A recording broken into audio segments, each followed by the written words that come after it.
শ্ৰদ্ধাৰ ৰাইজ, আজিৰ এই দিনটোত মই গুৰুদেৱ কালীচৰণ ব্ৰহ্মদেৱৰ প্ৰতি শ্ৰদ্ধা নিবেদন কৰিছোঁ।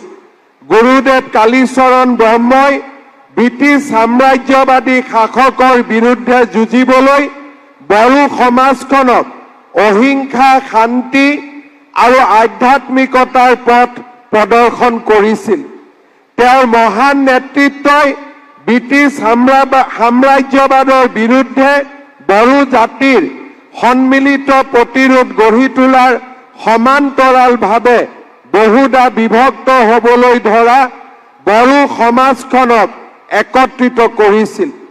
আজিৰ এই শুভ দিনটোত মই বড়ো জাতিৰ অন্যতম পথিকৃত বডোফা উপেন্দ্ৰনাথ ব্ৰহ্ম ডাঙৰীয়াৰ প্ৰতিও গভীৰ শ্ৰদ্ধাঞ্জলি জনাইছোঁ। বড়ো সমাজৰ অৰ্থনৈতিক আৰু সামাজিক অৱস্থাৰ উন্নয়নৰ বাবে গণতান্ত্ৰিক আন্দোলনৰ নেতৃত্ব দিয়া বডোফা উপেন্দ্ৰনাথ ব্ৰহ্মৰ প্ৰচেষ্টাতে বড়োসকলৰ আত্মনিয়ন্ত্ৰণৰ আন্দোলনে শক্তিশালী ৰূপ ধাৰণ কৰিছিল। বডোফাৰ নেতৃত্বতে বড়োসকলৰ সমস্যাৰ প্ৰতি সমগ্ৰ দেশৰ দৃষ্টি আকৰ্ষিত হৈছিল আৰু বড়ো ভূমিয়ে স্বায়ত্ত শাসনৰ অধিকাৰ লাভৰ দিশে ধাৱমান হৈছিল।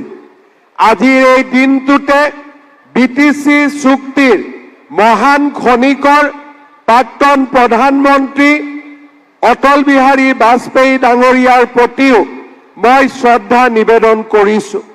আজিৰ এই দিনটো আমাৰ বাবে এটা অত্যন্ত আনন্দ আৰু স্মৰণীয় দিন, কিয়নো গণতান্ত্ৰিক ব্যৱস্থাৰে আজি BTCৰ এক নতুন পৰিষদ গঠন হৈছে আৰু BTCৰ মুৰব্বী হিচাপে হাগ্ৰামা মহিলাৰী ডাঙৰীয়াই শপত গ্ৰহণ কৰিছে। বড়োলেণ্ডবাসী ৰাইজৰ আনন্দৰ লগতে আজি ভগৱানেও ওপৰৰ পৰা পুষ্পবৃষ্টি কৰি হাগ্ৰামা মহিলাৰী ডাঙৰীয়াক আশীৰ্বাদ প্ৰদান কৰিছে। মই নিশ্চিত যে বড়ো ভূমিৰ ৰাইজৰ আশীৰ্বাদেৰে হাগ্ৰামা মহিলাৰী ডাঙৰীয়াই অনাগত 5টা বছৰ BTCক যোগ্য নেতৃত্ব দিব। BTCৰ যি শান্তিৰ প্ৰক্ৰিয়া তাক অব্যাহত ৰাখিব, উন্নয়ন আৰু বিকাশৰ এক নতুন দিগন্ত ৰচনা কৰিব।